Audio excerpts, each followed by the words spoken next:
200 రోజులకు మోడీ ప్రజా వ్యతిరేక విధానాలు, రైతాంగం పట్ల మోడీ విధానాలు, కార్మికుల పట్ల రైతాంగ వ్యతిరేక విధానాలు, రైతాంగం పట్ల మోడీ విధానాలు, కార్మిక కర్షకులపై మోడీ విధానాలు, మోడీ విధానాలు, విద్యుత్ సవరణ బిల్లును, విద్యుత్ సవరణ బిల్లును, విద్యుత్ సవరణ బిల్లును వర్ధిల్లాలి. అఖిలపక్ష రైతు సంఘాలు, ట్రేడ్ యూనియన్లు నిరసన కార్యక్రమాలు చేస్తా ఉన్నాం. అదే కాకుండా ఇలా ఎరువుల ధరలు పెంచి రైతాంగానికి ఇలా గిట్టుబాటు ధరలో కూడా ఇంతవరకు ప్రకటించలేదు. రైతాంగం మొత్తం ఆత్మహత్యలు చేసుకునే పరిస్థితి ఏర్పడదు. కాబట్టి వెంటనే ఇలా నరేంద్ర మోడీ ఆలోచించి వీటిని అన్నింటినీ అమలు చేయవలసిందిగా, అదే రకంగా నిత్యావసర సరుకుల రేట్లు విపరీతంగా పెరిగినాయి.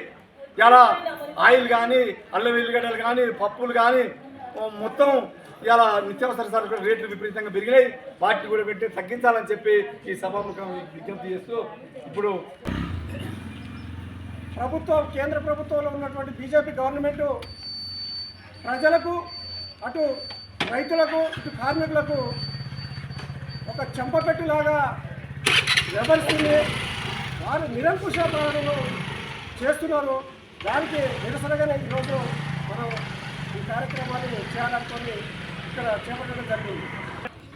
రైతాంగం కావచ్చు, కార్మికులు కావచ్చు, పేద ప్రజలకు సంబంధించిన సమస్యల మీద ప్రధానంగా ఇవాళనే ఇవాళ కానీ, ఈ నెలలో కానీ, రేపు కానీ ఎందుకు ఏదైతే గతంలో బీజేపీ పార్టీ అధికారంలో ఉన్నప్పుడు కానీ ఇప్పుడు కానీ 3 చట్టాలు తీసుకొచ్చింది, రైతాంగానికి వ్యతిరేకమైన చట్టాలు తీసుకొచ్చింది. ఆ చట్టాలు రైతు పండించిన పంట గిట్టుబాటు ధర ఇవ్వకుండా ఎక్కడ పడితే అక్కడ అమ్ముకున్నానికి మార్కెట్ అనేది ఒక ప్రధాన మార్కెట్ లేకుండా అట్లా చాలా సమస్యల మీద ఒక 3 చట్టాలు తీసుకొచ్చింది. ఆ చట్టాల ఎలుగులనే పాపం ఢిల్లీలో రాష్ట్ర వ్యాప్తంగా, దేశవ్యాప్తంగా కూడా ఉద్యమాలు జరిగినాయి. మనం ఈ ఉద్యమాలు జరిగి ఇప్పటికీ రేపు 26వ తారీఖు వస్తుంది.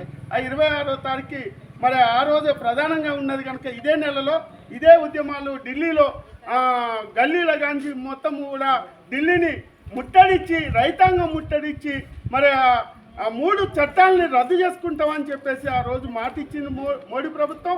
కానీ మోడీ ప్రభుత్వం మాట ఇచ్చిన మాట మీద ఇవాళ మోడీ ప్రభుత్వం లేదు.